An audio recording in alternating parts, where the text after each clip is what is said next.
Pemirsa, dikenal sebagai destinasi wisata dunia, Bali mengalami lonjakan volume kendaraan dalam setahun terakhir. Kenaikan ini dinilai menjadi indikator kuat adanya pergerakan ekonomi terutama didorong oleh sektor pariwisata, perdagangan, dan aktivitas bisnis pasca pandemi.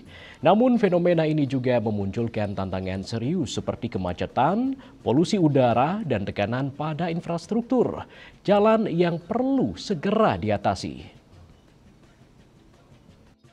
Menurut akademisi Gede Wirata memaparkan, adanya kenaikan volume kendaraan mencerminkan pulihnya sektor pariwisata dan ekonomi lokal. Hal ini memicu pergerakan transportasi baik kendaraan serta meningkatkan aktivitas ekonomi seperti perdagangan dan jasa. Lonjakan kendaraan juga terlihat dari meningkatnya jumlah kendaraan seperti motor dan mobil. Selain itu, aktivitas logistik untuk mendukung distribusi barang ke hotel dan restoran menyumbang kepadatan lalu lintas. Meski menjadi sinyal positif bagi ekonomi, kenaikan volume kendaraan memicu kemacetan parah di sejumlah titik. Diperlukan adanya penanganan serius untuk mengelola dampak negatif dari kenaikan volume kendaraan. Karena ini daerah pariwisata ya, daerah pariwisata tentunya kemacetan pasti akan terjadi gitu. Nah, saya pernah mengilustrasikan seperti ini. Sempat saya ngobrol dengan beberapa supir gitu ya. Apakah Anda ingin ada kemacetan atau seperti tahun 2020?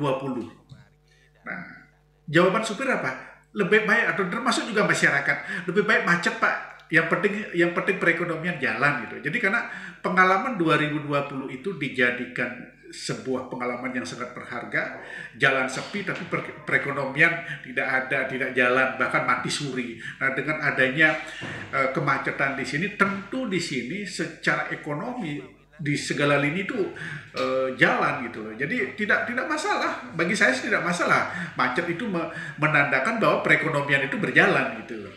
Nah, sekarang bagaimana kesabaran? Nah, kan begitu sekarang yang dituntut kesabaran daripada masyarakat dari dalam berlalu lintas. Tidak hanya orang lokal saja, siapapun yang ada di Bali yang menikmati Bali, maka mari kita sama-sama menjaga perjalanan itu sendiri sehingga lalu lintas itu akan berjalan ya, walaupun macet ya, tapi kalau kita menikmati sih tidak masalah ya. Oh, berarti itu menandakan bahwa ada ada pergerakan ekonomi berarti ya. Sangat sekali lagi saya katakan, di mana ada pergerakan lalu lintas yang macet, di sana perekonomian mesti jalan.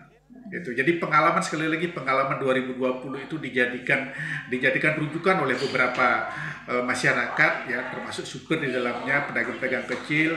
Jadi sekali lagi saya katakan, setelah saya tanya beberapa masyarakat, lebih baik ada kemacetan, perekonomian lancar daripada jalan lengang tapi dapur tidak ngebul lah. Begitu, itu bahasa masyarakat seperti itu gitu ya. Dengan pendekatan yang terintegrasi seperti pengembangan transportasi publik, penerapan teknologi ramah lingkungan, dan perbaikan infrastruktur, diharapkan dapat mempertahankan pertumbuhan ekonomi Bali. Kolaborasi antara pemerintah, pelaku usaha, dan masyarakat menjadi kunci untuk mewujudkan Bali yang seimbang antara kemajuan ekonomi dan kelestarian lingkungan. Bunga Widrayani, Bali TV.